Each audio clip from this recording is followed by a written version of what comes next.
Good morning, everyone. Good morning. Ṣàlàáfíà lẹ́wà. Ẹ kú àtijọ́ ṣe dáadáa ni. Ẹ kú àtijọ́ ṣe dáadáa ni. Ṣàlàáfíà lẹ́wà gbogbo lé ńkọ́ o. Wàlá ẹ kú àtijọ́ ni o. How are you all? Nice seeing you guys again. I've been very well. What be ye? Moto wa nonsense. I'm on the license. Oh girl, ain't me. Good morning, everyone. Nice seeing you guys again. Bobolenko, àwọn manka, izenka, ze gbogbo ẹ̀ lọ dédé. Yaye ń kí yín o. Àwọn admin ni wa. Ṣàlàáfíà lẹ́wà. Gbogbo ẹ̀yin ọmọ ayé worldwide. I salute you guys. Well done. Well done, well done. Well done. And thank you so much for your endless support and love towards Abike, Jagaban, and our entire crew. May God bless you guys so much. Ẹ ṣé àdúpẹ́ ojú òní tì yín o. Ẹ mọ̀ lọ́rẹ́, ẹ mọ̀ bọ́rẹ́ o. Ikọ́ ìpéjú lẹ́sẹ̀ kó nìkan yín lẹ́sẹ̀ o.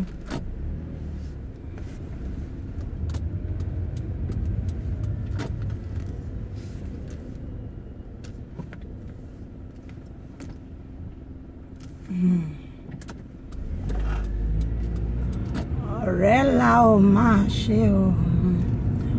Ọ̀rẹ́ la ó máa ṣe. Àwa ò já mọ́ ọ̀rẹ́ la ó máa ṣe. Ọlọ́run ò ní dójú tì yín o. Gbogbo àdáwọ́lé gbogbo wa lórúkọ Jésù. Ó máa yọrí sí rere. Èṣù ẹ̀ṣẹ̀ kò ní bari ayọ̀ wa jẹ́ o. Ẹni títí tí ẹ ti jóná táyé ẹ ti bàjẹ́ kò ní báyé yín jẹ́. Ẹni tó ti tán fún tí ò mọ bí tó kù tóun máa gbà sí kò ní bá tiwa jẹ́ lórúkọ Jésù. Lọ́lá ànábùwà Muhammad sallallahu alaihi wasallam. Gbogbo báwa bá ṣe ń lù báyìí a máa dún ni. Ojú òní tiwa. Ikọ́ ìkéjò lẹ́sẹ̀ àmọ́ lọ́rí àmọ́ bọ́rẹ́ gbogbo ìgbà ni. Ẹni tí ẹ ti bàjẹ́, ẹni tí ẹ ti jóná, kò ní kò náà mọ́tẹ̀ ẹ̀yìn. Ẹ mọ̀ pàdúrà ńlá ni. Bẹ́ bá ti jí láràárọ̀ ẹ máa sọ pọ́lọ́run pé ẹni tí ẹ ti jóná, kò ní kò náà mọ́ ti wá. Ẹni tí ẹ ti jóná ò ní kò náà mọ́ ti yín o. Ọlọ́run ò dẹ̀ ní jẹ́ kẹ́ ẹ ṣìwí. Ẹ ní ṣì lè tẹ̀, ẹ ní ṣì jẹ, ẹ ní mo jẹra dúró. Wallahi ìgbádùn dà. I'm fresh. Mo ń sùn. Even though you are joining the onlooker silent watchers team. You see, mo sì ń jẹ. Oh, thank you so much, all of you. This is to say a very big thank you to all of my lovers out there. To all the comrades in the house, all the fighters, the warriors, the people that actually represent what they call peace. Peace. You guys have been so wonderful. Your impact has been vastly felt. A lot of people have been calling me and they've been commending you guys, the IA team, for being so amazing. Regardless of how much a bitter experience we've had in the past, I want you guys to know that the people that are left are quite appreciated. Like seriously, we appreciate you guys so much. Not just me, but the world at large appreciate you guys so much. You see, it is we feel it is our own duty to cast this movie, but then remember, we are not the one watching ourselves. A lot of people are watching. Some people have joined us for 4 or 5 years. I've been in this, thing for 4 years now, since 2015, August, September. A lot of people have come, to love us based on our personality, based on our behavior, based on the transparency, of our person. You see, when you have a behavior, when you have an attitude, and you think you can be deceptive, you can manipulate, you can do all kinds of things, remember someone is watching you. And not just one person. 1 million people are there following that attitude up. They are watching you if you're going to change for the better. They are watching you if this is the real you. They are comparing whatever it is you're doing here in this true life story. It is a reality show to your person that they used to know before Facebook. Because remember, we are all here and we think, oh, no one knows me. Someone, somewhere sure knows you. They know your attitude before now.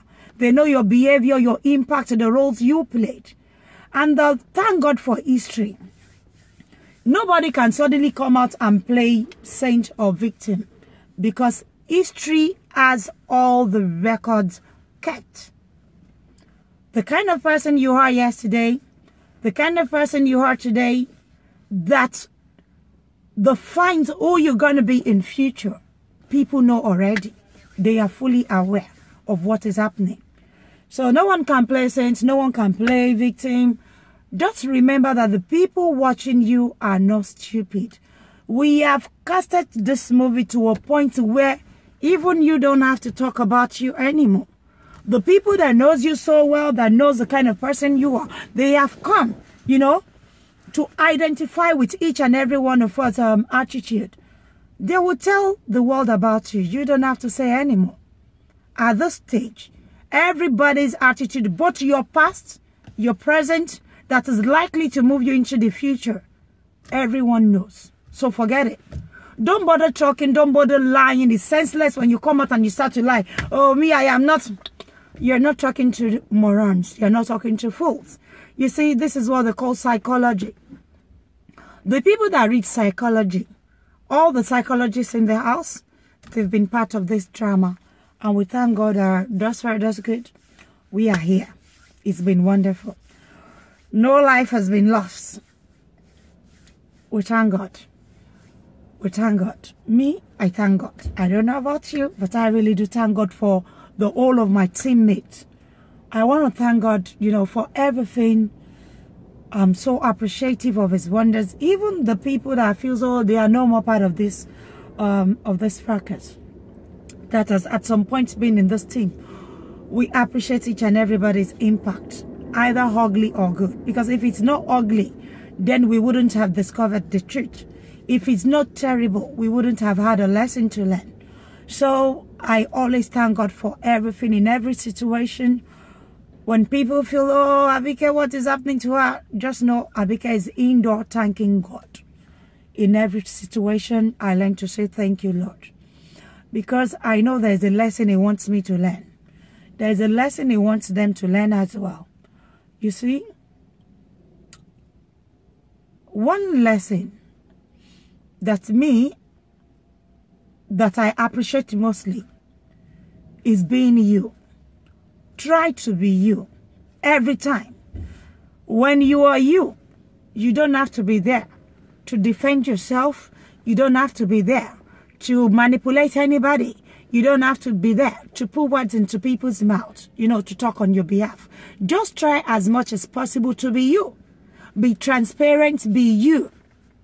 When you are you, then when you are not there, a lot of people would tell who you are, what you have been, the kind of person you have been, your impact, your personality will be defined before your presence, and you will be, amazed yourself that, wow, what in momiton, what in rimiton. Why? Because you don't hide. They are comparing the 3 years ago, the 4 years ago voice note to this voice that is still talking. Because she's still herself, she wouldn't change anything for anybody to be comfortable or to be okay with. I am me, and I will continue to be like this. My voice will never change. It will continue to be the same one you heard 4 or 5 years ago. Why? Because I'm not a deceptive person. I'm not ready to make anybody love me forcefully. Yeah, or falsely. No, no, no, no. I don't put pressure. There's no point putting pressure on anybody liking you. You see, either we cast a movie or not. The world is what it is. The reality will be done on everyone once you close your door and you ask yourself, if you're a chameleon out there, then what are you now behind the door? Are you going to face the reality that you are who the world call you? Or you still want to deny yourself that reality? Out of every drama that will play in life, just make sure that you remember your future, your tomorrow, your children. You consider, the people around you, because somewhere, somehow, they will be the one to suffer. We all pray that we come to this world, to do great exploits, and then I always tell God, hey, Jackie wa mi, Jacko dami lebi, Jacko rojo fún mi, Jackie yon tinje, Jacko dúró níwájú mi Ọlọ́run ní gbogbo ibi tí n bá ń dé. And this I put into prayer. I don't have to. Well, iye èèyàn, àwọn ológun, àwọn aláfọ̀ṣẹ tán wà lórí line bá ṣe ń sọ̀rọ̀, tán máa bẹ́ẹ̀ ṣàṣẹ sí. Gbogbo nǹkan tó bá ń ṣe láyé sọ fọ́lọ́run pé àwọn èèyàn bíi tèmi ni kó máa rán sí wé mi láyé mi. Yes, Ìjẹ̀bú mi wà. Arena Adé. Ìjẹ̀bú mi wà o. Proudly to be Ìjẹ̀bú. You see, ìwà tó máa wò jẹ́ kó jẹ́ ẹ̀ka rọ màmá mi ìyálóde ẹ̀ta ìyálóde ẹ̀rà mà. Má gbàdúrà pé Ọlọ́run èèyàn bíi ti ẹni kó máa gbé kó ẹ ní gbogbo ìgbà. Má tẹnu mọ́ pé èèyàn bíi ti ẹsẹ́ tí wọ́n bá ti dé lójú. Ọlọ́run ìdúró tí mo dúró fọ́mọlàkejì mi, ìwà tí mò ń wù sáwọn èèyàn, òun ni kò fi dá mi lẹ́bi, kò fi dá mi lẹ́jọ́. Jẹ́ kó máa dúró wájú mi ní gbogbo ìgbà. Torí ẹ̀ ló máa ṣe sọ pé tó bá kù díẹ̀ kí ọmọ olóore jìn sí kòtò, wọ́n ní mọ̀nàmọ́ná yóò sì ṣiṣẹ́ ọwọ́ ẹ̀. For everybody tẹ́ pàdé ní ayé yín náà, ẹ go on your knees and tell God pé ẹ bá mi rán àwọn èèyàn bí wọn sí wọn, àwọn èèyàn bí tiwọn náà ni kí wọ́n máa pàdé ní gbogbo ọjọ́ ayé wọn, kí wọ́n máa pàdé ẹnìkan kan tó máa yàtọ̀ síwà wọn. Èèyàn bí tiwọn ni kó gbé dìde sí wọn.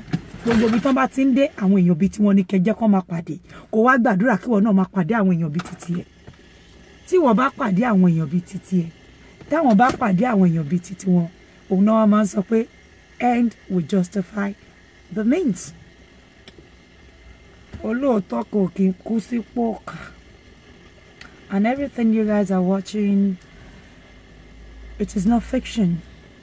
It is reality, and it continues. It continues, but then the cast might change. EastEnders has been a very long movie. Some people are tired of it. They've opted out, to face family life, reality. They've gone for courses. At times they are tired. They're just weakened, and they want to, get out of the cast and then get replaced by somebody else. So it continues. So you never know tomorrow. You may not find Abike Jagaban there anymore because she's too big for it. She deserves a better thing in life. She probably deserves to cast with some bigger, guns, and not all this one anymore. Everybody hypes themselves. They talk about themselves. Some people even, compare themselves to people that are actually bigger than them in real life. But because of the deception that is taking toll on some people, they get carried away by this nonsense fame on Facebook. Facebook is shit. It's just full of shit. A lot of people ordinarily will not come to you, or that are not even worth your shoes in the real sense of life. You see them come and they prove nothing but just absolute shit on Facebook, and they talk shit. Why? Because Facebook is a house of shit. But one thing is good at is it exposes a lot of people to you. A lot of people get exposed on Facebook. I was talking to someone, and then I was watching Olowo Gbogboro's show, and that's a good one. So I was telling someone that now all these people on Olowo Gbogboro, that's a wonderful show he's been doing. You know, it's reality show. You get to hear about people's stories, the things that happen behind us, you know, the door. And I said, oh, Auntie, would you have thought it would come to your turn? No. Some 6 months ago, if they tell you that something is coming up, and then you're going to find yourself, you know, in this cast, you'll say no.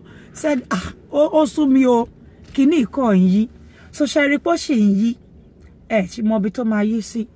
O she le yi ka egbon yin. O she le yi ko yin fun ara yin te pe ara yin silent watcher one way or the other. O le yi ka aburo yin, o le yi ka egbon yin.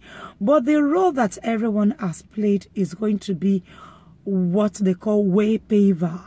It will pave way for you in a positive way. Your attitude is going to come out and speak for you.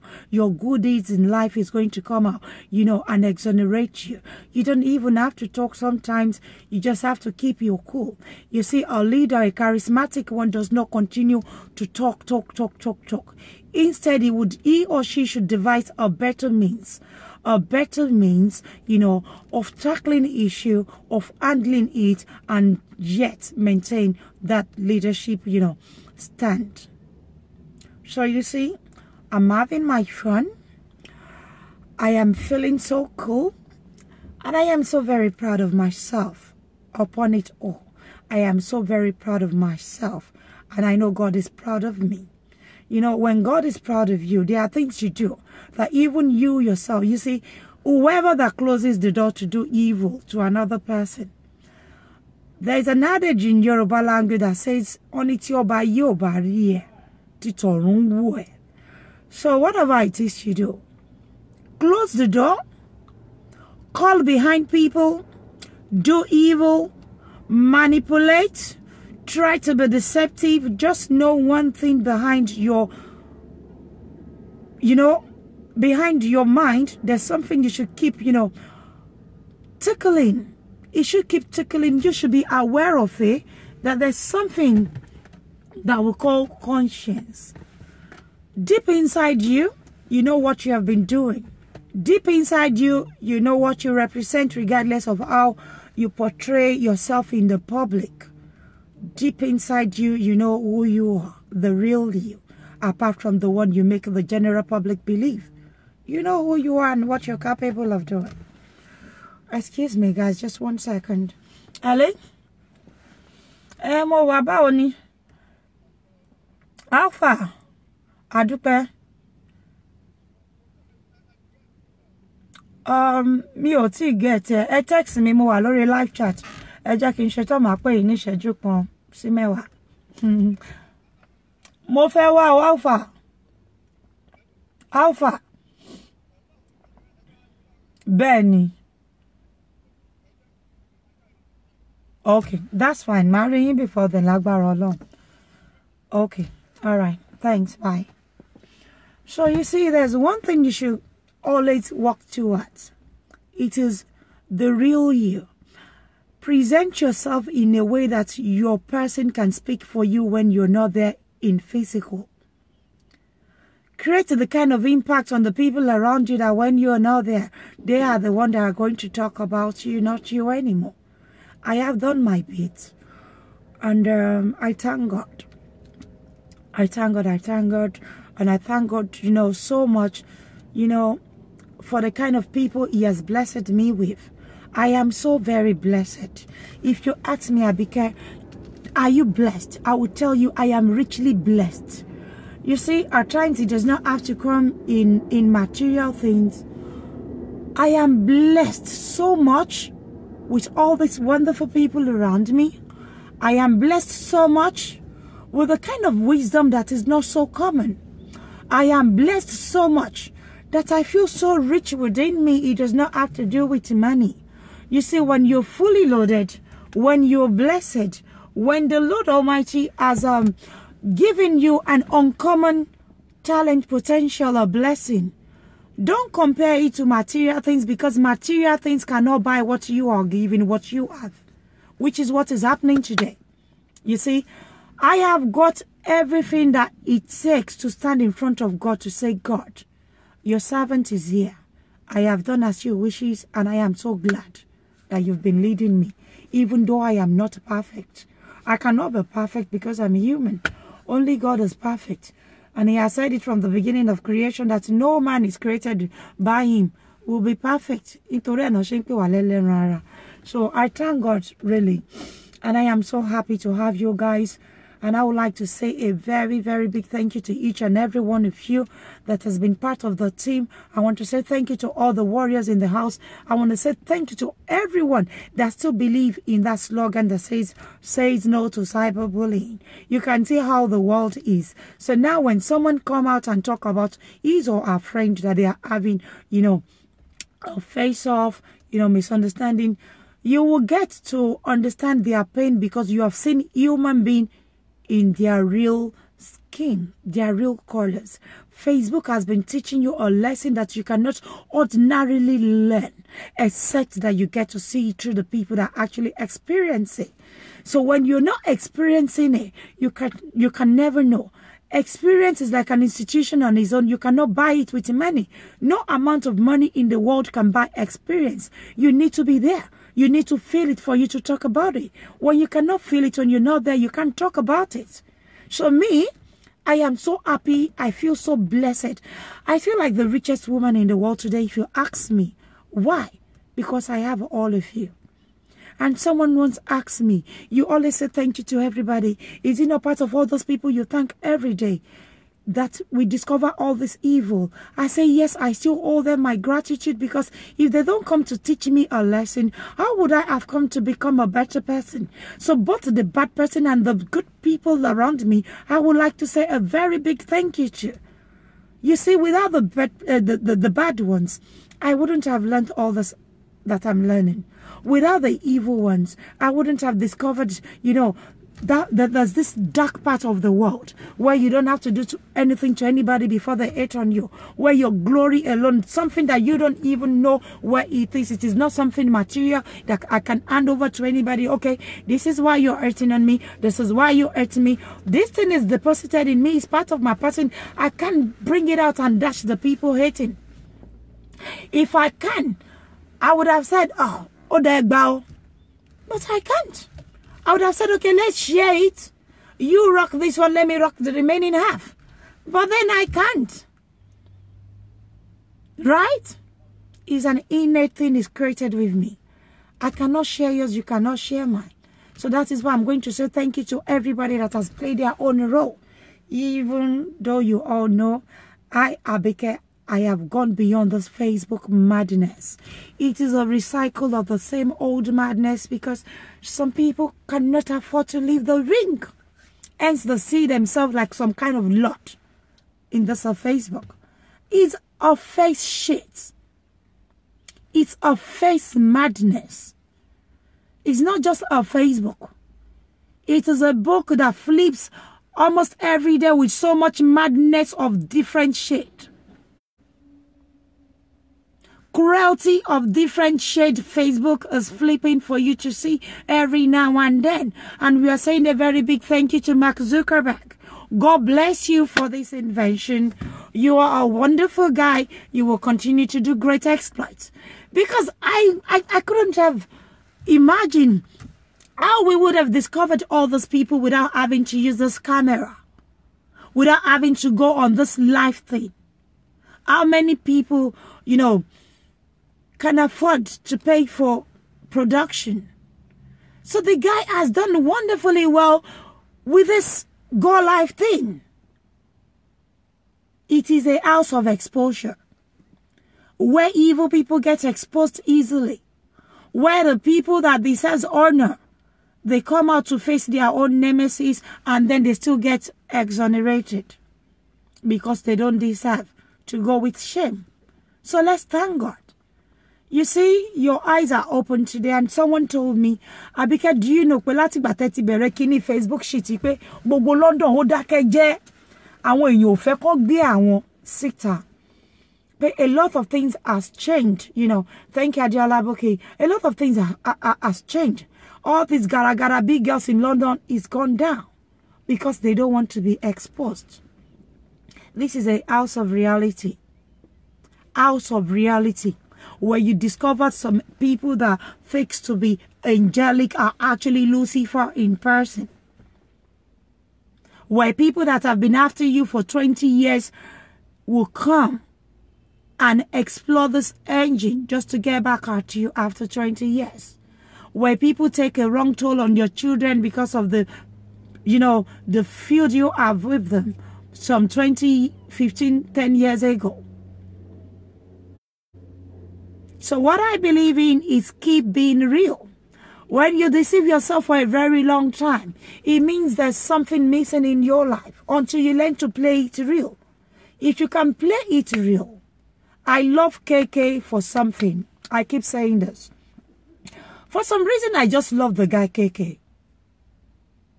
For some reason, I just love him. Like, seriously, he knows.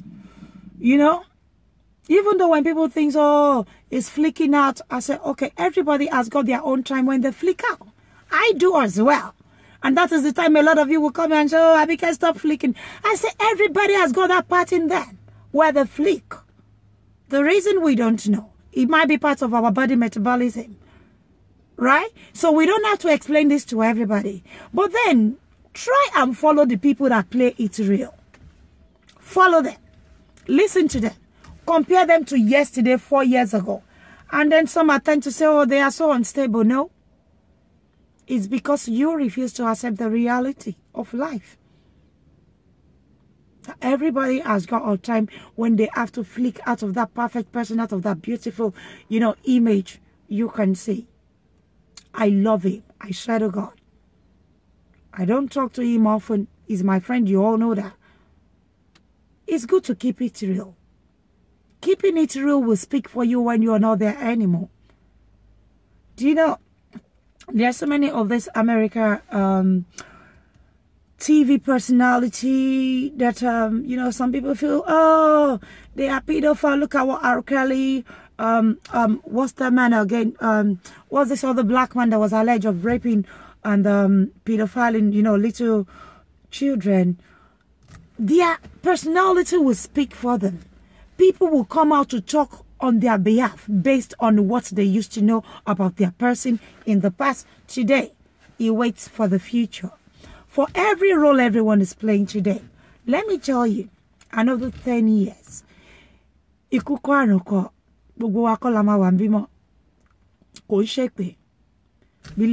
Cosby, thank you, Modupe. Bill Cosby. A lot of people are talking about Bill Cosby, saying, no, we know him so well. We know the things he can do. We know the things he wouldn't venture. Why lie on an old man?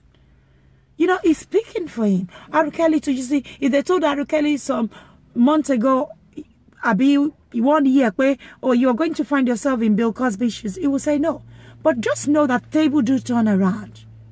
The people watching us now, either your fake profile, your low profiler, your silent watcher, it might come to your turn. It is the fair role you play in everybody's life, in the things that is going to stand for you too when it comes to your turn. Because no one knows tomorrow. You never know whose turn it's going to be. Right? This social media of a thing is such a very big house of a mess. But if you're a nice person, if you know what you're doing, if you have a clear mind towards everybody, that is what is going to speak for you. You don't have to talk. It is that thing that will speak for you. Ìṣedé díẹ̀ pẹ̀lú ọmọlàkejì ẹ̀. Òun ló máa ṣe kíni ló máa sọ̀rọ̀ fún ẹ. Ìwà tó ń wù sọ́mọlàkejì ẹ̀. Òun ló máa sọ̀rọ̀ fún ẹ. Ẹjọ́ tó dá lẹ́yìn ìgbà tí kò ṣojú ẹ. Òun ló máa dá títì ẹ náà níjọ́ tán bá purọ́ mọ́ ẹ. Don't you know? Ẹjọ́ tó dá tí kò ṣojú ẹ. Gbogbo ọjọ́ tán bá parọ́ mọ́ àwọn ọmọ tó bí, òun ló máa ṣèdájọ́ yẹn náà. You don't know? Yes. It is the role you play in other people's lives. Whether you're the kind of witness that they call on to come and, testify to false allegation against someone. And then you present yourself as a witness to something that you yourself know you are lying. Now tell me someday in future, you are going to get old. Your children will grow older. And then they will begin their own elementary days. And from there, they will go into their full, teenage years and into the early adult days. They are going to mix with people. They are going to start the same journey that you and I have started a few years ago. And then they are going to meet friends like their mother. They are going to meet friends like their father. They are going to lie on them whether you like it or not. They have to go through everything that we have gone through in life. It doesn't have to be all those terrible ones. Listen to me. But then you see, life is a developmental stage. Our babies, they grow from being a toddler. They start to walk. And when they start to walk, they start to jump. And when they start to jump, they start to venture to fly. And it is the things that you as a parent have done in other people's lives that is going to pave way for your own children.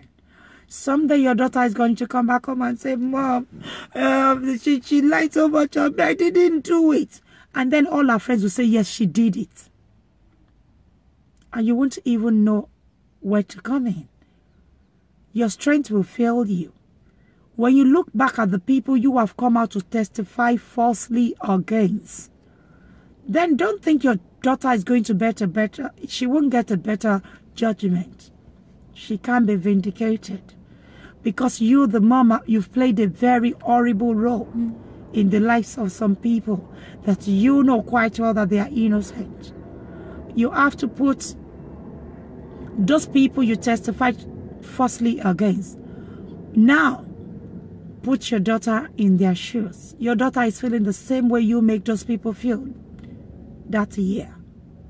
So you think posterity is going to save her or what? You think by any virtue she's going to be exonerated?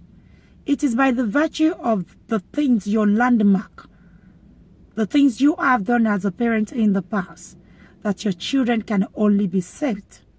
Listen very well.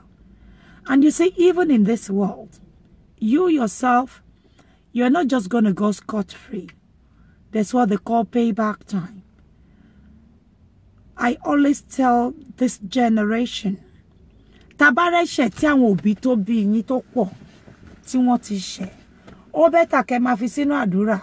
Take the toll on them, God, if you are that angry with them. Do not please pass your rage over me. Tell God this. Revoke every curses of your parents. I am feeling so good leading this cars, showing you what aye means. Aye gun gun gun gun gun o fe. Eyan kan o kin ropin aye. Àwọn astrologists àbí kí wọ́n pè wọ́n gan bí wọ́n ṣe ń wá àwọn nǹkan wọ́n ti rí. Àbí bẹ́ẹ̀ kọ́, ojoojúmọ́ la rí new documentaries. New things are being discovered under the water. Geographically, new things are being discovered every day. There are always new discoveries. It means the last Joti creation Shiwa, there are still some things that is undiscovered. That is how the world is. Like seriously. We are not one of the discoverers. But then, listen. You are learning human behavior day after day. Even me, you all call your leader. Don't forget it. I'm still learning. I am learning and God is using me for you. So you see, if you think you can see human being at large in their behavior, you are joking. Strange things still happen. I told you about a mom and a son sleeping together having sex. It sounded so strange to all of us, but yet it is happening. A mother and a son sleeping together is a big taboo in Africa. Our culture and tradition does not allow such. Even God, religion says it is called incest. It is not to be committed. The tribe that committed such, they were casted out of creation in the early BC. So we learned, right? So you see, strange things we shall continue to see. One in Kombe, Nile Dunia. The world is so vast, so round, it's so big that we cannot discover everything in this generation. Right? You see, the people Toma exhume àwọn òkú I think they call them excavators. I want to malon digile. Are they called excavators, guys? Those people that excavate, they dig the ground whereby they discover gold and all kind of things, you know. They are still excavating. They are still on the site. They are still looking for things that are yet to be discovered. You know, Jerusalem, all those Egypt, all those early countries. They are still excavating, looking for this bone, looking for that bone, looking for the remains of the past. And it is yet to be brought to our table. So now you say you want to discover people's attitude at once. You are joking. There are so many animals in human skin. There are so many terrible people around you. And that is why it's been affiliated to mental illness. Some people feel, you know, have you not seen where you and someone are together and then they do something really, really strange and abnormal. And you're wondering in your head that can't he see that what he did is so wrong? Can he not say sorry? And yet he's standing on his gun telling you, I can't say sorry. Why? Because he has not seen anything wrong in what he's doing to you. You see, as much as you would like him to identify his fault, he is waiting for you to be faulty, to tell you it is you correcting him that is faulty. And that is how he got affiliated to mental illness. You start seeing all this, you know, medical terms, you know, defining such attitude. And that is why I don't want you, you know, I don't really bother myself much these days with human being, all the people around me. I don't bother myself much because I can see there are so much abnormalities in this world where people forget the past hurt, all the things they cost you, and then they still come on this social media where you all watched it to say, oh, we have not done anything. She's the one at fault. Forgetting she's not the only one watching. You all, millions of people, thousands of people that we have brought your attention into this, watching. You don't have to say anything. The silent watchers are so very, very observant. You guys, I give it to you, kudos. A lot of you are coming out to talk now on shows to say, well, I think what? Because someone was telling Queen Willie she just, I said, Queen Willie did not just join. Queen Willie has been an ardent fan since day one. Likewise, all of you that took the decision to be coming out later. Yes, she might have, you know, taking too long to speak out, but then she's been an ardent friend and she's doing wonderfully well. And you see, to all of you calling me, oh, put Queen Willie, I said no.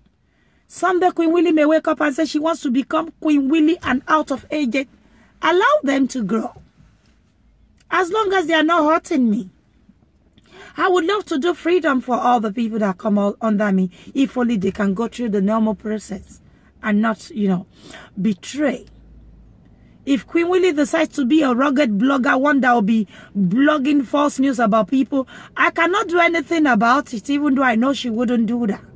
But remember, Linda Ikeji started from somewhere.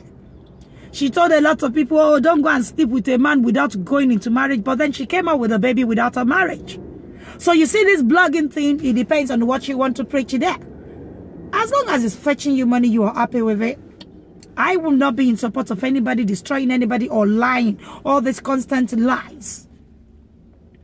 Like I've always tell you, but one lie, you will always require another. You will require a rap and another rap and another rap for it to look perfect. And when it becomes too big a rap, it eventually bursts because there's no ventilation in it. You know that what you're rapping deserves to breathe out. And you're rapping it, suffocating it because you don't want anybody to know the real truth. It will someday bust out. And then the old truth will be out. And what do you say? We have so many videos on social media. The fact that I don't come out to talk, you know. Everybody will say, I don't want to jade because in content wo she gungan. I won't run me to shimbo leyin eleyi. But I just pray in continuing about turning your mantle. You know, there have been a lot of TV personality. I am aiming to be one like Mo Abudu. When you're talking from Nigeria, I am aiming to be one like Mo Abudu. One like what's that, my mentor's name again? Betty Irabo, like I've always told you. All the Mama Taiwa Jayi Lyset are there. There have been so many bloggers in the past. There have been TV personality. It is not all of them I want to be like. I have a very few ones that I would love to be like. Those ones with great personality and affluence. You don't just come out and say you want to become a blogger. What, do you know how many bloggers we have in this world? And let me tell you, don't get it mixed up. The fact that you are enjoying this privilege of Mark Zuckerberg opening this live video thing to you, it does not certify you as a blogger. It does not make you a legitimate blogger. Who is a blogger? What is blogging? What is blogging? And who is a real blogger? So you see, everybody are trying to come out, I'm a blogger. Yes, we are all enjoying the privilege. But it will be better if we can actually work in the realm of the profession itself, rather than coming out and abusing the engine and shouting and yelling and telling lies. The lies will live after you. The life you live here on social media. When this engine gets shut down someday, remember the world, the people looking at you, your society. You will never forget your impact. Your personality, who you are, is out to the general public. The world will never forget you. History will keep everything that has got to do with you as long as internet exists, of which I really doubt if it's going to be scrapped out completely. Yes, some of the app might be scrapped. Well, Twitter may decide not to be Twitter anymore. We've seen so many other apps, all this engine come up in the past. What to scrap and want me? What to be me the in Facebook? In another 10 years, Facebook will have be by more. But to remember where you were told, ayoni back there. And then they will always say, oh, that's Omolagbaja, not a woman, your moy, only. Not even Bodanya, Omoy, everybody don't have to like you, either blogging or no blogging. You see, in real life, tell her no, Boba Yole Fernoy, show Shoguni. Oh, Shoguna, why to Webeku Boba Ye Fernoy? Is it all about you? No. So Boba Yole Fernoy, oh, Shogun. Kode ni tí ó wà sórí social media ó máa ní ọ̀tá, odidi pastor church ó ní ọ̀tá, ìmáàmù nínú mọ́ṣáláṣí ní ọ̀tá, owó àti ìlara ti wà látijọ́ sí aláyé ti dáyé, ó kàn ń pọ̀ sí ni, and ọ̀nà tá fi ń discover ẹ̀kọ́ tó wá ń ṣe kí ni ó ń yà lọ́tọ̀ọ̀tọ̀ kò ṣe pé wọ́n ò sí. Àwọn tí wọ́n ò sí lórí social media, they are experiencing theirs as well. Àwọn tí wọ́n ò sọ̀rọ̀ as a blogger, they are going through the same thing. Even though they cannot come out and tell us their experience. But just know whatever it is that you go through on this social media, you are not the only one in it. There are so many of you that your picture has been used by all these evil perpetrators.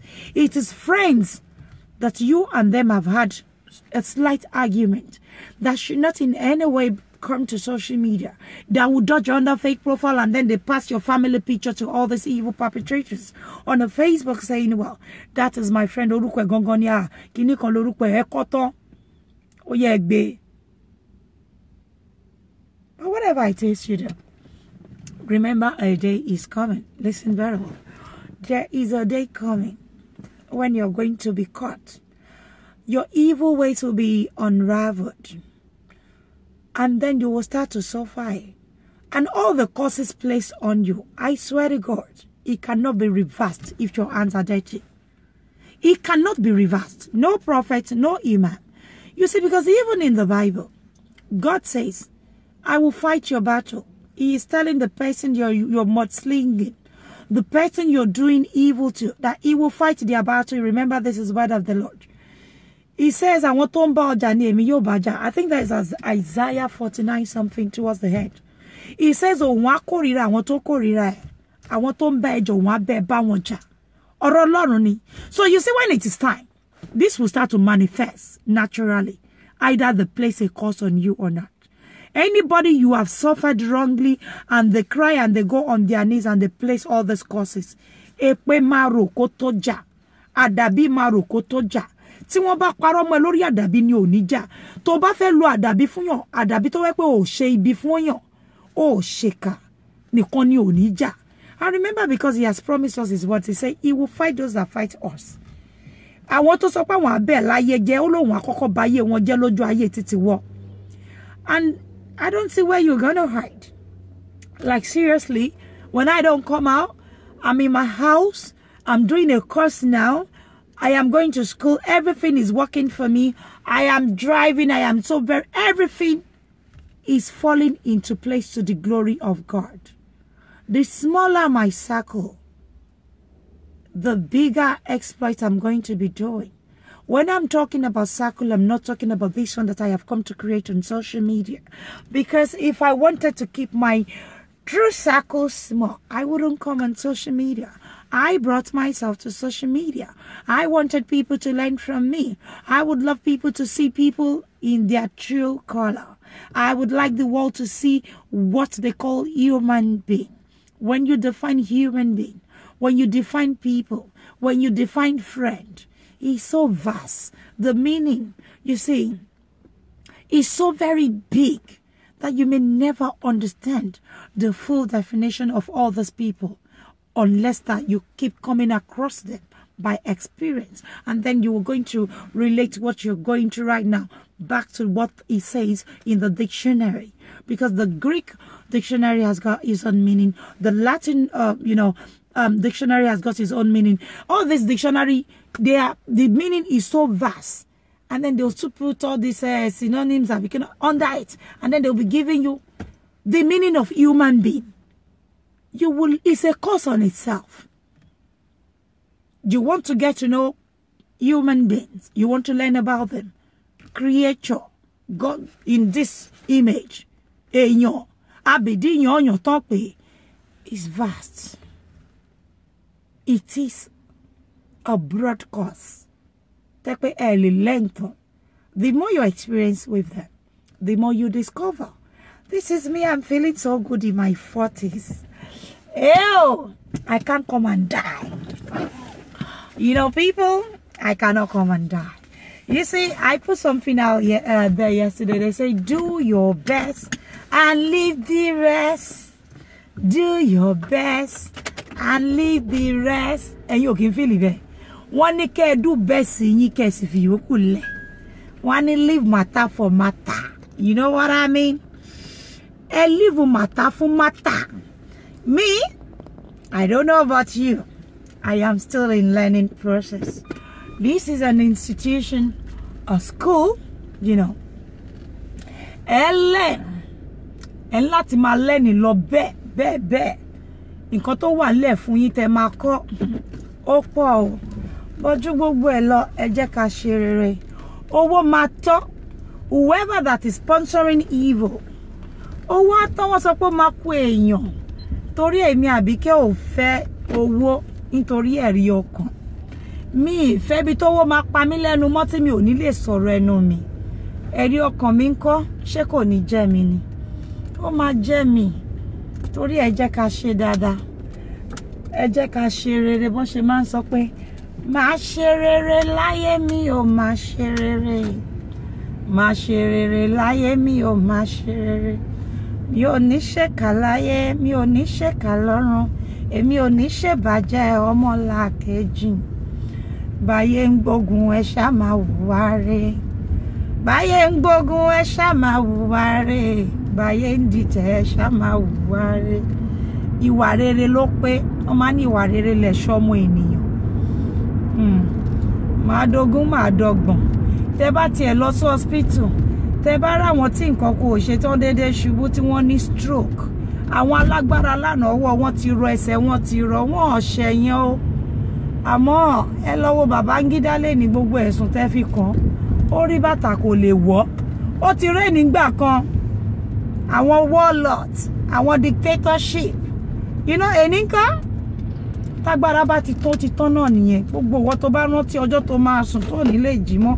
Àbí tátẹ́gùn burúkú kwakọ̀ fẹ́lú ẹ̀ tó lágbára àti dá padà. Ó ní bá wọn ṣe kà láyé ayé ẹ̀ mọ́.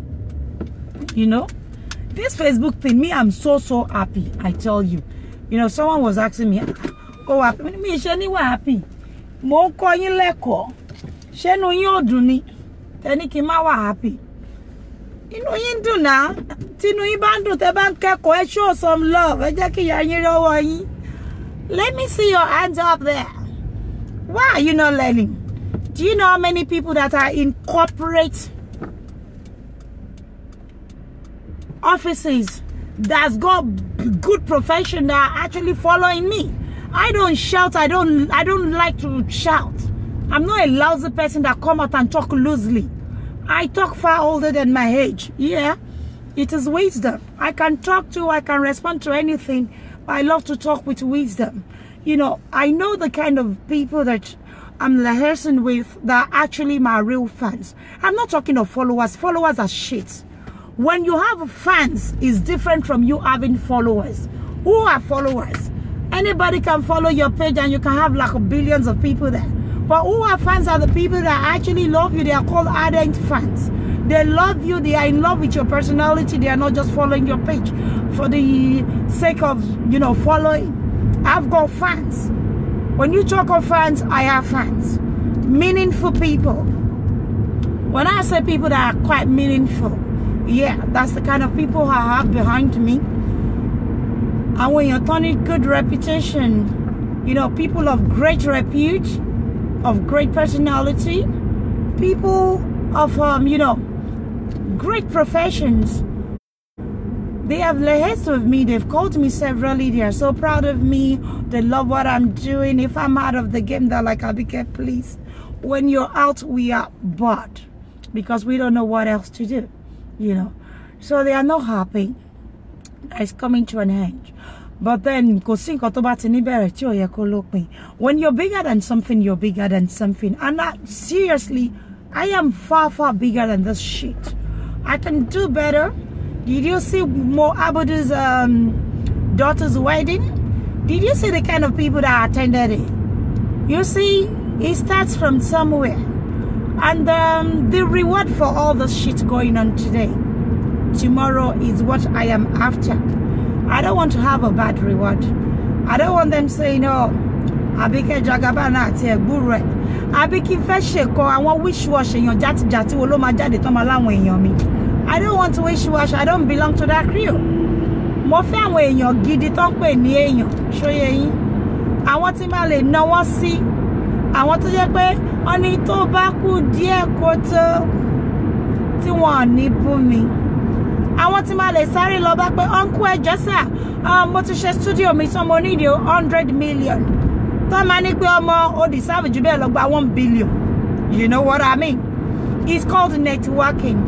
When you network nicely, when you mingle with the right set of people, they will always be there for you. It is called support network. I don't want my support network weakened. I don't want just anybody. Mo fẹ́ àwọn èèyàn gidi tí máa lè pè lọ́jọ́ iwájú. Ṣóyé yín.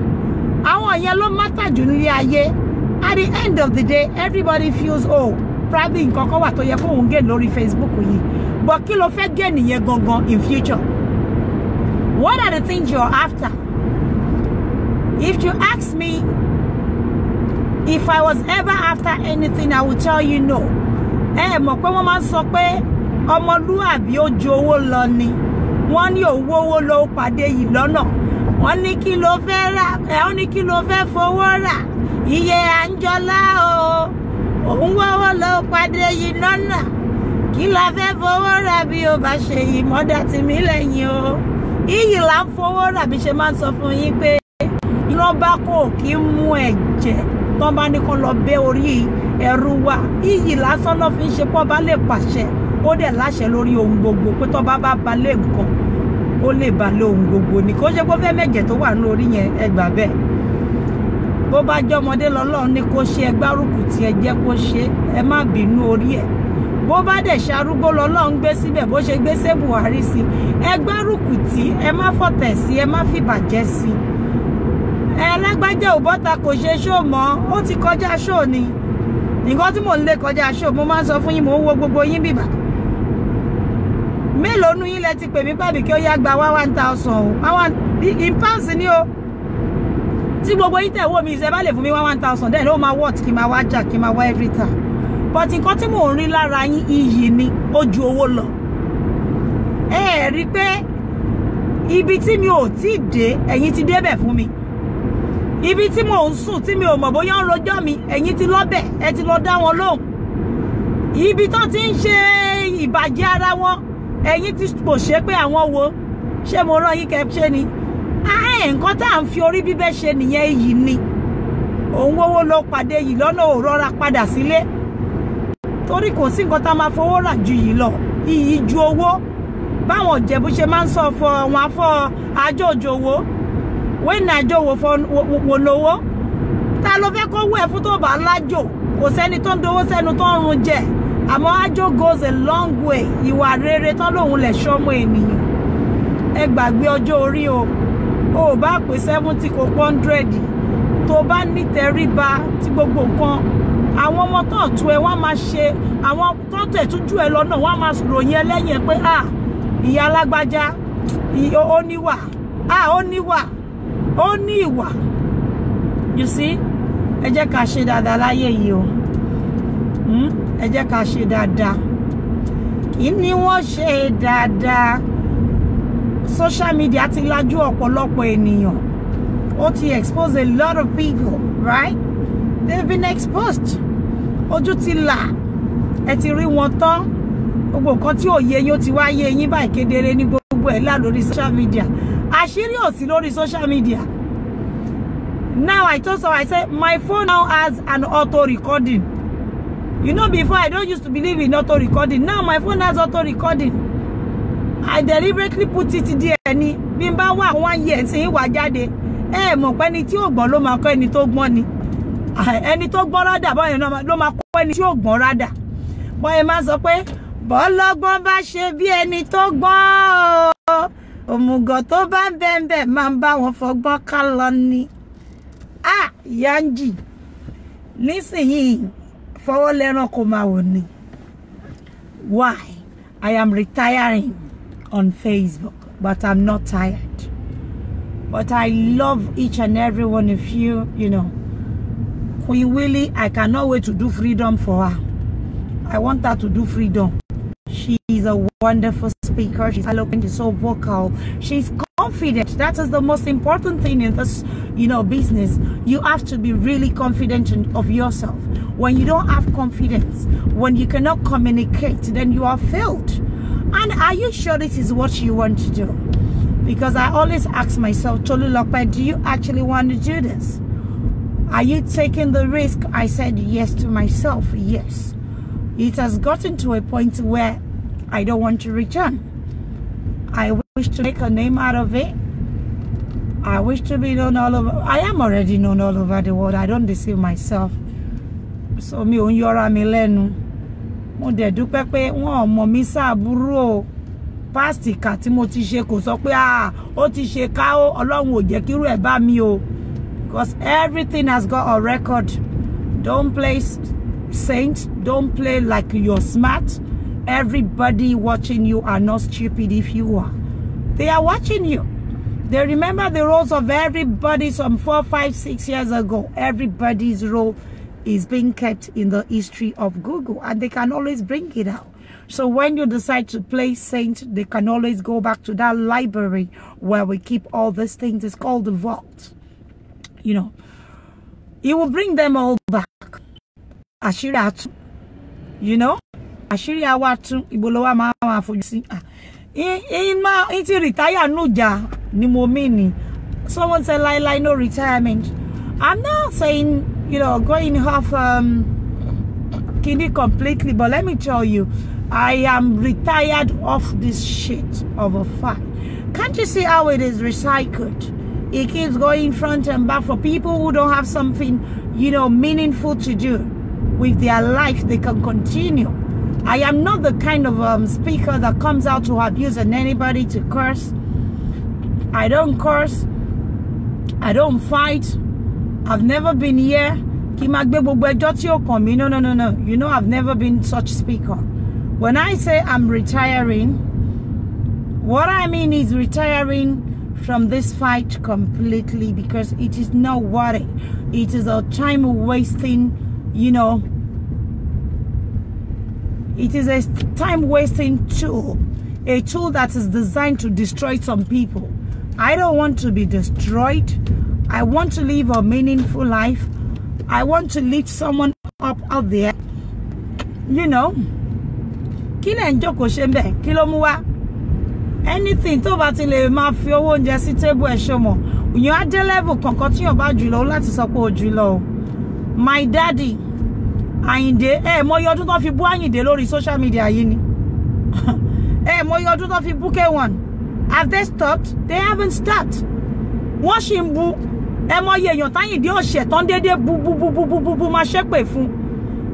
So tí wọ́n bá lè dákẹ́ tán lọ, who the fuck am I? Wọ́n ti bú ọba, wọ́n bú jọyè, wọ́n bú gbogbo àwọn èèyàn ńláńlá, wọ́n ti bú wọn dànù lórí kíní tí wọ́n ọ̀ṣẹ̀ tí wọ́n rò. So who am I? Wọ́n walk away, you know. Gbogbo wọn ò tiẹ̀ ṣe bẹ́ẹ̀ ń pa àwọn ọgbọ́. They ignored. So why can I not ignore? You see, when you come out and every time you want to exonerate yourself, it is just senseless. Because they're still going to do it and again and again and again, because these people cannot find any other better thing doing for their life than to, you know, to nestle together, you know, to destroy people that are doing great in life. So why am I going to be, when I know they are not designed for anything good? Why waste my time? I can't continue to waste my time. You know what I mean? I can't continue. Hey, even though I'm not looking old, but then remember I'm getting older. And before you know it, someday Abike will come out and say she's 50 years old. And it's not that long anymore. You know, before you know it, in another few years to come, I will be 50. Sure, you know what I mean? So I'm not worried about being more there, but on sumo dear. I'm not stupid. My kids are getting older. I don't want to be in those shit. Ọlọ́run ẹlẹ́dàá má jẹ́ kí n fi ìbàjẹ́ ṣayọ̀, má jẹ́ kí n fi ṣóúnjẹ tí màá jẹ láyé mi. Olúwa ti dá mi tán, nǹkan tí màá jẹ ọjọ́ ọ̀la mi gbogbo ẹ̀. Ó ti pètò ẹ̀ lẹ̀. So kí la wá ń wá ká? Ṣé Facebook fò sí mi lápò ni? Ẹ̀yin tá need ká bring attention in for the sake of the people in the past that have gone through all this, you know, unnecessary, you know, weep, emotional, psychological, and mental torture in the hands of these perpetrators, even for people in the past, you know, for their own sake, for you to know what they are going through. That is why I brought everybody, we brought everybody's attention to it, that come and see life in the real sense of life, in reality. Come and see life. Ayé tán pé gongo ẹ wá wò. We retire ìjà. Ẹ̀yin admin ni mo retire ìjà o. I have retired. Kìí ṣe ẹrù ò bà mí. Àti jà tán tipẹ́ don't take. I beg, it's not worth it anymore. Because it's the same old shit where you see people that commit crime come out and then they play this, you know, victim. Kini mo ṣe, kí làwọn ṣe, You'll be wondering in your head, is it worth it anymore? It's not worth it. I'm going to be coming out to do my normal show. I'm going to be coming out to talk to you guys on so many things that are quite educative, you know, inspirational and motivating. I'm going to be doing my charity organization. We're going to be doing a lot of things there. You know, I need more than any business to monshi. Timo focus ile anta show anta goal anta bata anta bag gbogbo ẹ èyí tó bá wùn kí n gbé wá sórí Facebook, èyí tó bá wùn mí. There are so many customers of mine. God bless you all. Tẹ́ pé ẹ ti mọ̀ tí má ti kọ jáde mo ti send kíní sí gbogbo yín lórí tó bá wùn mí kí n wá sórí Facebook ni. Àrí mi lórí Facebook ẹ jọ̀ọ́ ẹ má mi kan àbí kó wà okay. Everybody with their up and down. Nílé ayé yìí. You see? Àlàáfíà ni mo wà. Ọ̀run ò jẹ́ kí n dòkú o. Mi ò ṣàìsàn. Mi ò mọ sàárì ọmọ mi ò ṣàìsàn. Mi ò lójú ẹkún. Mi ìláṣọ ẹjọ́, mi ìláṣọ ẹ̀wọ̀n. Ìgbà lẹ́tà kọ́ọ̀tì ọjọ́ kan rí bí n bá gbà litigation no máa ń pè illiterate nìkan ló máa rò pé ó gbé lágbájá wá sí kóòtù. Ìyẹn ò ń ṣe big deal. Tá bá réyàn tó tiẹ̀ wá jẹ́ pé ó wá fẹ́ gbéyàn lọ kóòtù. There's no big deal in it. It's just the illiteracy and the poor mentality of Africans, and you count a court litigation as a big thing. When someone has not been tried, you never know if you are the one that is going to end up paying compensation to this person. Why are you making it a big deal? Mo gbé lọ sí court. So F what? Ó gbé mi lọ sí court. Ṣé wọ́n gbéyàn lọ court ń run ẹ? Ká bọ́sì bọ́sì èmi ò lọ court o. In fact, yín tiẹ̀ wá béèyàn kó tiẹ̀ ṣe gbé mi lọ torí mo need nǹkan púpọ̀ tí ń claim o. Ọ̀run ò jẹ́ o. And if it ever does happen, I'll be more than glad I'm not an illiterate. A court litigation is nothing big deal. It's no big deal. Àwọn kan tó bá ṣèyàn náà ń gbé lọ court wọn ní pè ní court. Court ilé ẹjọ́ ni ro tiẹ̀ kí n ro tèmi ló ń jẹ́ bẹ́ẹ̀. Ẹjọ́ tó bá fẹ́ kó kọjú sí èyàn náà ń pè ní court. They give both of you chances to talk, both the defendant and the claimant, isn't it? So illiteracy, oh my God. Ó pọ̀ jù tẹ́ pé mo wá understand àwọn èèyàn pé kí ni gbogbo jágbajàgba rádaràdà. So my car is going off today finally. The Honda found a buyer. I was going to use it for 2 weeks. I have to not sanwó mi. Gbélé ń sì gbowó. Yàyé ṣeré lọ nìyẹn o.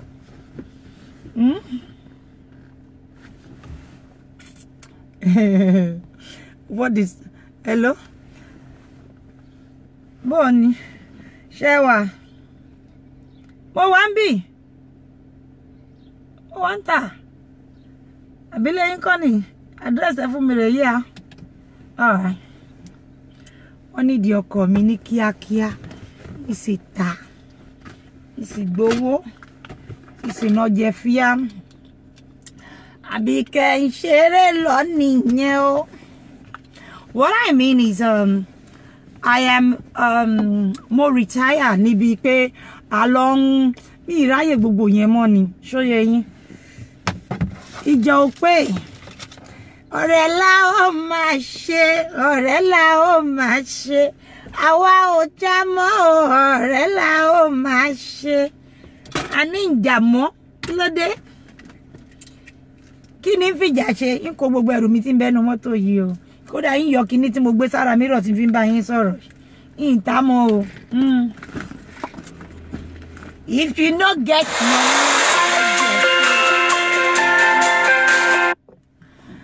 you can call me small doctor ọmọ ìyá tíṣà wọ́n ti gbá penalty wọ throwing left right ti gbẹ́ yẹ̀gbẹ́ you see.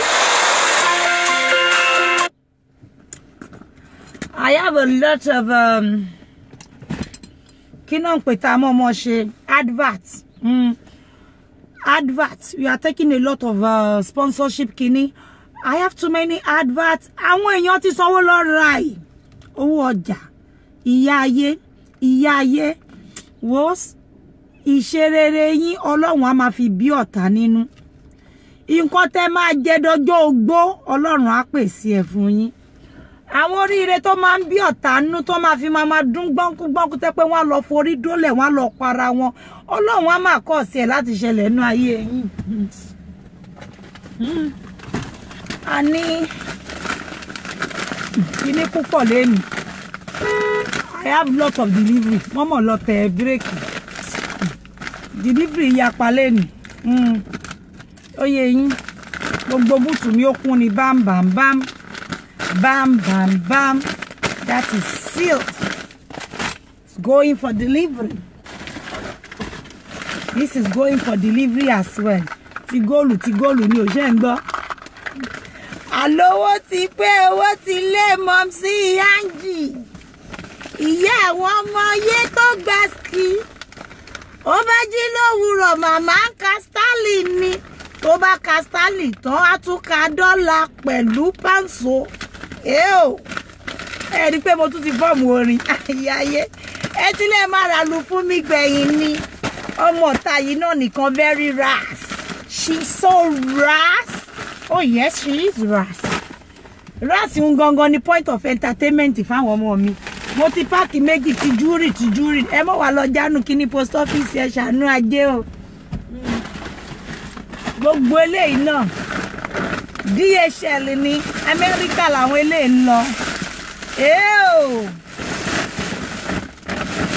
ṣé Amẹ́ríkà ló lọ Canada sorry Canada ẹ má bínú o gbogbo yín o mọ̀ post ọjà yín bear with me please lẹ́ni ẹ wá ní kí n máa wá sórí Facebook wá jẹ́ kí ni àwọn torí mo mọ̀ pé bí náà ni ẹ̀yin customer mi ti mọ̀ ẹ láti pè ya ayé ìyá ẹ̀yin ọmọ ayé ẹ máa ṣe dáadáa o Queen Willy HOD Ajani Robot ẹ show some love fún HOD wa àwọn ọ̀rọ̀ kan wà tó mọ́ nǹkan lẹ́nu jọ́ mẹ́ta ẹ bá ń show some love fún HOD wa HOD wa ò ń ṣe ní àárín fín kò sí ń ṣe ní à ń gbá lójú irú ẹ̀ yàtọ̀ ẹ̀ rojú ẹ̀rì bọ́tẹ́ bá ń gbọ́ pé kéèyàn kún síbẹ̀ kọ́mọkùnrin dá gánjá kínú yín dùn àjàrí ọdún mẹ́rin rè àwọn tó wà nù tí wọ́n ti lọ́dún mẹ́rin ọdún márùn-ún ìrírú wọn rí àwọn kan tẹ̀tí actually jọ ọ̀rẹ́ mi ká tó bẹ̀rẹ̀ ọ̀rọ̀ sísọ àwọn àǹtí Ẹniọlá may God bless them àwọn ọmọ mi Fẹ́túgà may God bless them ìyá Àbíkẹ́ àgbà ráúráú may God bless her Adéfẹ́mi Tóní ò ní ṣubú dànù ìgbà Ìlọlá Kọ̀kẹ́ ọdún mẹ́rin rè wọ́n ní ṣubú ìyá àwa Auntie Ayo, beautiful Auntie Ayo, may God bless each and every one of you. Ike Olúwa Lizzie Modebe Adeko. Wọ́n ṣiṣẹ́ o, ẹ má jẹ́ ká fojú di wọ́n o. May God bless each and every one of them. Vini ọmọ ìyá Jésù. Ó yẹ ká mọ̀ pé ní Babalúwa ni. Ó níwájú o. Babalúwa, you are wonderful. Vini ọmọ ìyá Jésù. Ẹ mọ̀ iye èrò tó ṣì wà ńbẹ̀ 4-5 years ago. They are uncountable. Some of them says, please don't let them know I am here. I will communicate almost every day. And they are all still here. And they are pillars of AJT. Gbogbo àwọn wonderful and beautiful admin of today. A lot of them, Alan Gilbert has been there since day one. A lot of people met him in the team. Alan Gilbert has been there from day one, I mean. If you have not been following my first video, you won't understand what I mean. Alan Gilbert followed me from day one that I released my first video. He is a wonderful guy. God bless you. Oluwamoto gallant. Ọlọ́run ti rí pé Alan ó ti tutù jù níwà. Ó yá folomo shock e tó máa ń sọ̀rọ̀. Ọ̀rọ̀ pọ̀ jù. Sandaka gbogbo yín. Ọlọ́run á nífẹ̀ẹ́ yín. Ọ̀run á dúpẹ́ lọ́wọ́ yín. Gbogbo ọjọ́ tí ẹ bá sí ńbẹ̀. Gbogbo ìdúró re tẹ́ dúró yìí. A sorrow for you, a sorrow on your behalf. It will pave way for you, and not just for you. It will also pave way for your generations. For everything you lay your hands on, it will shine and prosper. The Lord will include himself in every of your ventures in life. For every of your ventures, everything that you lay your hands on, the Lord Almighty will be involved. He will love you beyond expectation. He will love you beyond human imagination. His love, he will continue to abide in your homes. I really do appreciate you guys. Auntie Shondrikolu has been there for so long. A lot of people, we have newcomers, we have, wonderful people just joining us. And some of them, they have the patience to go and trace it. You have to learn to trace stuff. And when you do so, don't do so like a dullard. Be calm. Let people see outside of you pé ẹ kàwé ìwé náà dé kà yín ọ̀tọ̀ ní ká kàwé ọ̀tọ̀ ní kíwé náà kà ẹ mọ̀ jẹ́ kíwé kà yín tẹ́yin náà bá kàwé ṣóyé yín jẹ́ kíwé kà yín because èmi máa ń kíyàn sọ pé we are educated. It's not just about educated. Education láì ní làákàyè is nothing. Gbogbo yín pátápátá tẹ́ dúró re gbogbo ẹ̀yin ọmọ new age team apart from the admin, you all know yourself. You have all been wonderful.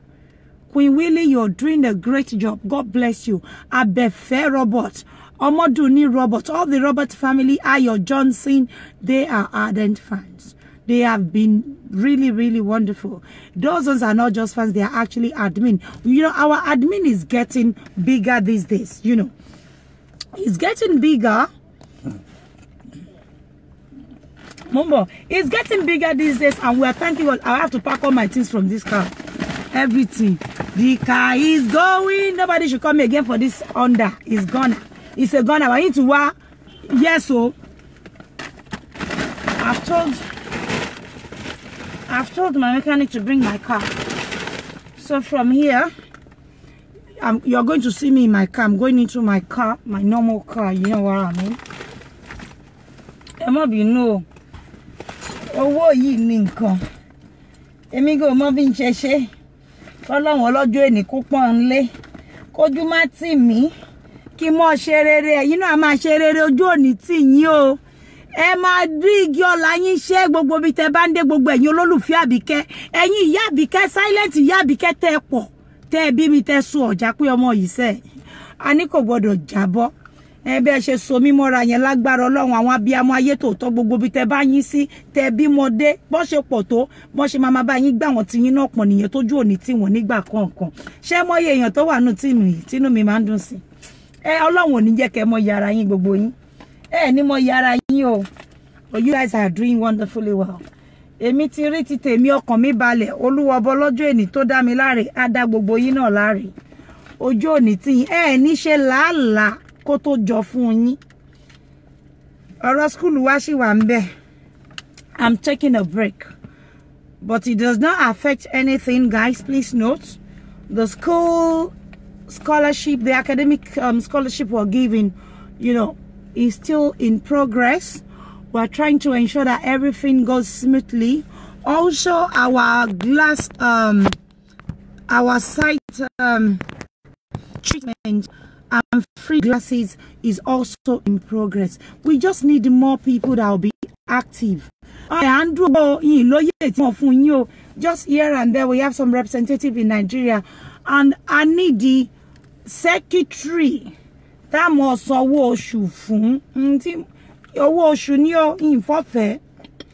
you tell me your go and see to things and make sure it's done. You know, and when your time so fun, one make sure everything was done, working fuck up. You know, and to go, you know, therefore any voluntary supporting humanitarian kinile sheo Ọlọ́run a rántí yín fún dáadáa lágbára Ọlọ́run. Ojú òní tí kankan nu yín. You guys have done so well. God bless you. I'm going to end the chat now and I'm going to come back again because I need to move all of my stuff. I need to open the bonnet. They need to open the boot, everything about this car for inspection, final inspection. You have to go. Come on, be lo de loku. So you fẹ́ wàhálà. Ẹ jẹ́ kí wọ́n rí pé everything ó pé pérépé ẹ ṣá mọ̀. Ẹ bá ń gbọ́ pé pérépé mọ́mí jí o mo sọ fún yín mo ní 2 weeks ni. Yálà ó lọ jí mọ́tò kò ní license. Ẹ rí pé 2 weeks ń pé lọ́wọ́ mi. In gbélé in wá wọnú ọkọ̀ mi tẹ́ mọ̀ mi mọ́ á tún wá bẹ̀rẹ̀ chatting. I continue just to chat you guys up. You know, Ọlọ́run á rántí yín fún dáadáa. Gbogbo ọwọ́ tẹ́ṣù bá kọ sí yín ọ̀run á dá padà lọ sórí àwọn tó ní. Gbogbo bó bá ṣe ń gbé kòtòkú fúnra ra wọn náà máa kó sínú ẹ̀. Gbogbo ẹnikẹ́ni tá sanwó bí tá sanwó bànújẹ́ fún láti bàyín jẹ́ láti wọ yín wálẹ̀. Ìbànújẹ́ ibi ò ní kúrò nínú ayé irú ẹ̀dá bẹ́ẹ̀ àti àwọn àtàwọn tó rán wọn. Ọ̀run á sọjú ayé wọn délẹ̀ á bá wa pò mọ́ yẹ̀pẹ̀. Ayé wọn dàbí ìgbà tó mú rẹ̀ títọ́ pò pọ̀ mẹ́wàá mú mọ́ jéró mọ́ ẹ̀wà tí ò ní lójútùú kò ní lójútùú mọ́ títí láéláé. A má tèmi àtẹ̀yìn a máa ní fọkànbalẹ̀ lágbára Ọlọ́run ọba. So I need to take all of my things out of this car. Go mi konu. Again, she be on tori. O ti lọ nu o. Gone. He said, gonna. Why you do me so? Oh, what can you tell me? Why you do me so? What can you tell me? Àdúrà ni. Da ni àdúrà gan mo tún máa ń kọ lando owo egbo show right. Yin mo. Èmi náà kọ́ yín mo gbà tí ń ṣe bẹ́ẹ̀. You be like say I get time for this one. Ṣé mo ní CD inú mọ́tò yìí? Gbogbo mọ́tò mi CD mi wọ́n ń gbé lọ ni. Ẹ jẹ́ ǹtẹ̀ ó bá bẹ́ẹ̀ ńbẹ̀ kó pọ̀ CD mi jáde kíákíá. Mi mú yín rúrú ẹ̀rí. Gbàgbé mọ́tò wọ́n gbé lọ ni. Anyway, ẹ̀yin ọmọ mi á dà fún yín o. Ìyá yẹn èmi ń ṣe lọ nìyẹn o. Ẹ rojú mọ́ yín. Ó yá ń sùn, ó yá ń jí, ó yá ń jẹun. Ìyá ń yọjú lọ.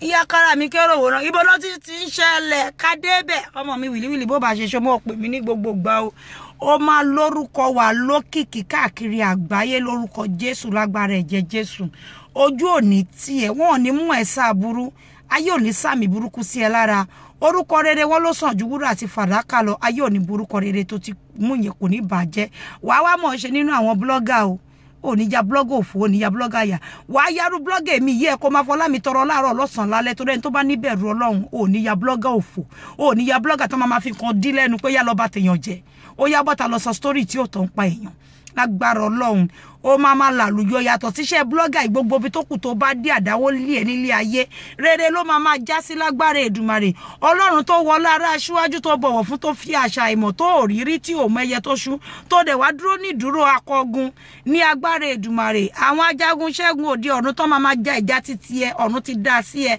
áńgẹ́lì tí ò ní fiẹ́lẹ̀ nígbà kọ̀ọ̀kan ní gbogbo nǹkan tó ń ṣe ọ̀run ti dá sẹ́gbẹ̀ẹ́ lágbára Èdùmàrè àti gbogbo yín pátápátá ní o tẹ dúró ń dúró akọgun dáadáa o ẹ̀yin ọmọ ogun AJ team ìdúró tẹ́ dúró Ọlọ́run á dúró jù bẹ́ẹ̀ lọ fún yín lágbára Ọlọ́run dúdú yẹmí Abike it shall be well with you congratulations to you once more and Olúwa ló lè ṣe God bless our babies wọ́n dàgbà wọ́n dògbò àníwá kọ̀ọ̀kan nu wọ́n tì a máa lé sí ní àní dísí lágbára Ọlọ́run inú mi dùn gan ó fi wọ́n pé tí má sọ fún yín pé dín ẹ̀ ń ṣe dáadáa torí gbogbo winter yẹn resort yẹn là ń gbọ́ yìí mo sọ fún yín pé àsìkò tígbà tíyàn máa ń kéré iṣẹ́ owó èèyàn ohun èrèrè o gbogbo ẹ̀yin tẹ́ ẹ̀ tẹ́ra mọ́ ẹ túbọ̀ tẹ́ra mọ́ gbogbo ẹni tó wá ń wojú Ọlọ́run fún ọmọ ní ọlá Ọlọ́run ọlá gbogbo ọmọ tuntun tàbí ní àsìkò yìí ní àkókò yìí tí ó wà nínú AJ team tẹ́ pé inú yín mọ́ Ọlọ́run á rántí yín sí dáadáa ọlẹ́rẹ́ máa sọ nínú yín ẹ máa gbégbá ọpẹ́ wá lágbára Èdùmàrè ẹ ní yàgàn ẹ ní dòkun wọ́n bá níyàn ò ní yàgàn kó ṣe pọmọ lásán o ìmísì pé gbogbo nǹkan tó wà nínú ayé yín ló máa fọhùn jáde kò ní kú ló ń jẹ́ bẹ́ẹ̀ ẹni tí ò bí mọmọ ló ń sin bí ṣe máa sọ fún yín àmọ́ ẹ gbọ́ mi ẹ ní yàgàn ọmọ ẹ ní yàgàn ara ẹ ní yàgàn owó ẹ ní yàgàn àlàáfíà lágbára Èdùmàrè Ọlọ́run á rántí yín fún dáadáa tó ti bínú yín ẹ ní mọ̀sárì ọmọ ẹni tó níṣẹ́ iṣẹ́ ò ní bọ́ lọ́wọ́ yín ẹ máa rí ti yín ṣe ní gbogbo ẹni tó wojú Ọlọ́run fún ìwé ìgbélù ọlá tàwọn ará aṣíwájú tọ́lọ́run ṣe nírọ̀rùn ó máa ṣe titi yín ìwé ìgbélù yín máa bá yín gbogbo nǹkan tó máa dúró bí àtakò bí ìdìnà ọ̀run á pa wọ́n lẹ́nu mọ́ gbogbo àwọn kìnìún Júdà tí ń dúnmọ̀ orúmọ̀ ni ọ̀run á rán wọn níṣẹ́ àrè máa bọ̀ fún ìfọ̀kànbalẹ̀ titi yín ní agbára títóbi Ọlọ́run bẹ́ẹ̀ ló ṣe máa rí àṣẹ ọ̀run gùn kó rí bẹ́ẹ̀ kó ṣe bẹ́ẹ̀ ní orúkọ Jésù Kristi àti ti Allah ni àwa gbàdúrà àmín àmín àmín ayala bó ṣe mọ rí nù lágbára Ọlọ́run lágbára àwọn alálẹ̀ lágbára gbogbo orí aládé ilẹ̀ Yorùbá lágbára gbogbo nǹkan tó lọ ń gbà fún tá à ń bọ̀ tínú Ọlọ́run yọ sí ó ti rí bẹ́ẹ̀ ó ti ṣe bẹ́ẹ̀ ẹ lọ fọkàn yín balẹ̀ ẹ máa yọ̀ ẹ yẹ ká máa kọrin orin ayọ̀ làwa ó máa kọ. A lot of you have missed me and I'm sure you are wondering my WhatsApp mi ti kún ẹ̀yin ará Amẹ́ríkà wọ́n ti jí lójú oorun báyìí pé ọmọ ẹ wà ń ta mo sọ pé kọ́kọ́ ò ṣe ọmọ ẹ wà ń ta lọ gbé fóònù ẹ̀ ọmọ yín náà rèé o ó wà ń ta o nǹkan kò ṣe mí o ìròyìn ayọ̀ nìkan ni mo mú wá fún yín pé ní tèmi ti Àbíkẹ́ dáradára ni gbogbo nǹkan tí Ọlọ́run ṣe bí ìjì tilẹ̀ jà ó ní nínú èyí ni òun yóò pa mí mọ́ ó ní nínú ẹ̀ ni òun yóò ti mú ọkàn mi le nítorí pé ẹni tó ń gbé inú wa ni ó pọ̀ ju ẹni tó ń gbé inú ayé àti ẹni tó ń gbé inú títí wọn lọ ní agbára Ọlọ́run ìrọ̀rùn ló máa bá dé fún wa ìgbà ọpẹ́ wa máa lé sí àwọ̀ ọpẹ́ wa máa pọ̀ sí aṣọ ọpẹ́ wa máa ṣe kíni yóò mọ lé ní gbogbo ìgbà lágbára Ọlọ́run. Well, I'm not going now. Finally, I said I need to quickly hand over this car to èèyàn tó fẹ́ rà kí n lè bọ́ sínú mọ́tò mi kejì. Someone is there in it with me, so I'm just moving to the regular one. You know, ọkọ mi láti tí mo ń lè fò sókè ẹ ṣáà mọ̀ ìyá yín mo ń gbádùn mọ́tò yìí ó ń ṣàfù èrè. Ahmed Adeleke, I'm sorry I saw all of his messages. God bless you. Gbogbo yín tẹ́ inbox mi lórí Facebook lórí Abike Jagaban Messenger. God bless you. I really do appreciate your concern and love for me. Thank you so much. May God continually bless you. It shall be well with you. Ojú òní tì yín. Àtèmi àti yín tọ́n bá ń taṣọ ẹ̀tẹ́ àṣà àbùkù. Tọ́n bá tà lépín ní àní bá wọn rà bẹ́ẹ̀ lágbára Ọlọ́run. Gbogbo ẹni tó bá dá fún wa ló máa wọ̀ ní gbogbo ọjọ́ ayé wọn lágbára Ìjùmàrè. God bless you. I'm so proud to have you all. I'm always proud of each and every one of you. Ọlọ́run á dá yín sí tọmọtọmọ. Ojú òní tì yín. Gbogbo àwọn ìkókó inú wa báyìí wọ́n á dàgbà wọ́n á dògbò. Àwọn èwe èso wẹ́rẹ́ wa wọ́n á gbélé ayé ṣeun rere o. Gbogbo ẹnikẹ́ni tó bá dúró ní òkùnkùn tó porí àwọn ọmọ wa níbi ọ̀run á jẹ́ kẹ́lẹ́dẹ́ gbà fúnra rẹ̀ wọ́n á fi ẹlẹ́dàá àwọn ọmọ ẹ̀ di. Gbogbo ẹni tó gbẹ́kò tó kú fún wa á fàkọ̀ bí ọmọ di á fàbígbẹ̀yìn di á kó àwọn èyí tó wà láàrin sínú ẹ̀ láṣẹ mímọ́ ti Ọlọ́run. Àtẹ̀mí àtẹ̀yìn àní dínkù nígbà kọ̀ọ̀kan lágbára Èdùmàrè. Rere báyìí náà lójú owó máa ń rí, rere lójú ọmọ tuntun ń rí. Àtẹ̀rín àtọ̀yàyà láyé fi ń pàdé ọmọ tuntun àtowó wọ́n ṣe máa fi pàdé àtẹ̀mí àti gbogbo ẹ̀yin olólùfẹ́ mi nìyẹn ní gbogbo ìgbà lágbára Ọlọ́run. Ọ̀nà wọn ní kò kí ń dímọ́ jọ́ báyìí kó má là gbogbo bí táwa bá ń dé báyìí ọ̀nà ní dímọ́ wa lágbára Èdùmàrè. Tó bá kù díẹ̀ kọ́mọ olóore wá jìn sí kòtò mọ̀nàmọ́ná láti ṣiṣẹ́ ọwọ́ ẹ̀ lágbára Ọlọ́run. Gbogbo ẹnikẹ́ni tó dúró ní òkùnkùn tó lóhùn ṣépè tó láfọ̀ṣẹ tó lólúgbòhùn ní èyí tó lóhùn sàsíwá tó ń lo èdè ní wọ́n ti ní tewúrẹ́ bá bojú ẹ̀yìn bá wọ́n ló máa ń fẹ́ pè fẹ́lẹ́pè ní gbogbo wọn bẹ̀rẹ̀ sí ní forí ara wọn gbé gbogbo èpè tí wọ́n bá ṣẹ́ báyìí ara báyìí làwa máa fi san ní ti dáadáa àwọn lè pé máa jà tọmọtọmọ ẹnikẹ́ni tàbí inú obìnrin ni tí a mọ̀ tá a ṣe tá a tẹ̀ tilẹ̀ mọ nǹkan tó ń pa lẹ́kún tó lóun fẹ́ máa gbé wa ré tàbí gbá àwọn ọmọ wa ré ó di dandan kan forí ara wọn gbé kórí fún gbogbo ọ̀táyé wa gẹ́gẹ́ bí èrònú wọn sí wa bẹ́ẹ̀ ni ẹ mọ̀ wọn ni tí pẹ́pẹ́yẹ bá jókòó omi ni ó fi ṣún ìpọ̀nrí ẹja ó gbọ́dọ̀ bẹ̀kùn ní bùbá àjàlẹ̀kùn ṣọmọdé láwo kò má léye wọn favourite orun mi nù ẹ̀wọ̀n bínú anyway àwọn ajáyé lọ nìyẹn o ẹ ṣáàmù tó lọ pé Yéṣùfù where have you been? I miss you ẹ̀ẹ́dẹ́jú o fíìmù tẹ́ ń wò ṣígun kò ìtàn o kò ìtàn rárá ó ṣígun bàjẹ́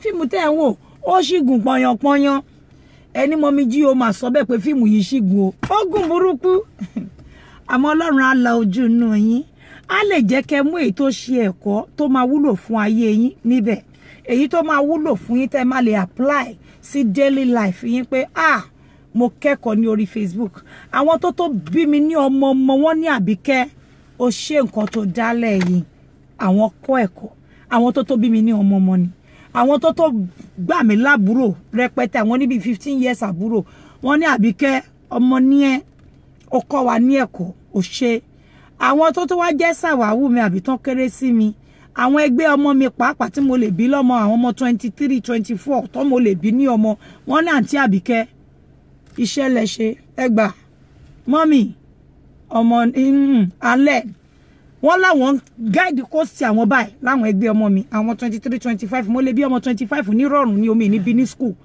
tó wọ́n pè mí pé mọ́mì we are learning from you àwọn ètè fi èdè abínibí kọ́ ni mò ń sọ o ó yẹ máa bọ̀ àwọn ètè fi èdè abínibí kọ́ wọ́n ń wò pé mọ́mì ẹ̀ ń kọ́ wa àwọn gan báwọn ṣe kéré tó in school báwọn ṣe ń ṣeré please because nǹkan táwọn ń wò ń bí báyìí sí àti rí pé reality of life ni Olúwa máa kọ́ wa mọ̀ ṣe ojú òní tiwa gbogbo ẹni tó gbé àpótí tó lóhùn jókòó sórí ọ̀rọ̀ yín tó ní àwọn abati yín jẹ́ ní agbára Ọlọ́run orí àpótí yẹn náà ló wà tí gbogbo tiẹ̀ ti máa bàjẹ́ lójú ayé ẹ̀ èyí tó yẹ kó ṣe lọ́jọ́ iwájú ní oríire á bàjẹ́ lójú ayé ẹ̀ orí ibi tó ti lóhùn jókòó sórí ọ̀rọ̀ yín orí ibẹ̀ ní tí a ti bàjẹ́ tọmọtọmọ tí ò ní ṣẹ́kùn kan tó máa fi túnṣe lọ́jọ́ iwájú mọ́ lágbára títóbi Ọlọ́run gbogbo ẹni tó ń sanwó okú tó ń sponsor ọkà tó ń sanwó àwọn ẹni bí ìbàjẹ́ tí wọ́n rò ibi tí wọ́n rò akànlẹ̀kùn wọn láàárọ̀ lọ́sàn lálẹ́ àti lóru lágbára títóbi Ọlọ́run lọ́lá àánú kan ọlá pé ẹ̀ṣẹ̀ ẹ̀rọ á jẹ́ kí ó padà lọ bá wọn gẹ́gẹ́ bọ́n ṣe rò sí gbogbo yín ẹ̀yin olólùfẹ́ mi Àbíkẹ́ àtèmi náà lágbára Ọlọ́run lágbára títóbi Ọlọ́run bó ṣe máa rí nìyẹn amínà ya Allah ẹ jẹ́ ká máa ṣe dáadáa fi ṣe sọ fún yín dáadáa ẹni kẹ́kọ̀ọ́ máa ṣe ń ti yín Àbíkẹ́ ń bá ti tiẹ̀ lọ Eripoja ni mo kó sí bí báyìí. Mo fẹ́ kó first batch of post lọ láàárọ̀ before 11:45 by the special grace of God. So God bless you guys so much. I appreciate you. You're wonderful. Just know that gbogbo nǹkan tẹ́ ń ṣe pátá ni mo rí ni mo dẹ̀ appreciate. Ọlọ́run á dẹ̀ bá mi san gbogbo yín lẹ́san rẹ̀ lágbára Ọlọ́run. Ẹni tó máa dúró fẹ́ yín náà tó máa dúró fún àwọn yín lọ́jọ́ iwájú ńgbà tẹ́ bá síbẹ̀. Because ẹni láàrí mo lè kúrò lórí show nti kan pé yín another 1 hour. Ìmọ̀ tí máa sọ pé yo tẹ́ bá gbọ́ pé nǹkan kan ṣàbíkẹ́ tí kú kọ́ tàrùn kọ́ bọ́lọ̀ ń bá kọ́ bẹ́ẹ̀. Ẹ jẹ́ kọ́wọ́ yín mọ́ lọ. Ẹ jẹ́ kọ́wọ́ yín mọ́ lọ. So máa tún máa pè gbogbo yín o. Ire o. Take care. Any wonderful day. I need to give a hand over the canal like I told you. God bless you. I'll see you again soon if I have to. And if I don't have to, don't worry. But I'm going, well, I can just Emily entertain you can play with you for you know coming. Ire. Thank you so much. You all should have a wonderful day. Admin, God bless you. Thank you so much. Naija your love you. Massive love to you. Mwah. You are Italian. I saw your message and I wish you all the best. Thank you, everyone. Okay, Babo need me the boss again. You are like Gilbert, you Luamoyo, Tia Spilla, or come me. The most wonderful guy in this team. Sorry to say that he's the most wonderful. I just love him. I can't love him. I can only love him more and more. I can never love him. I think I'm pregnant. I will be telling you guys later. Bye. As will I be more.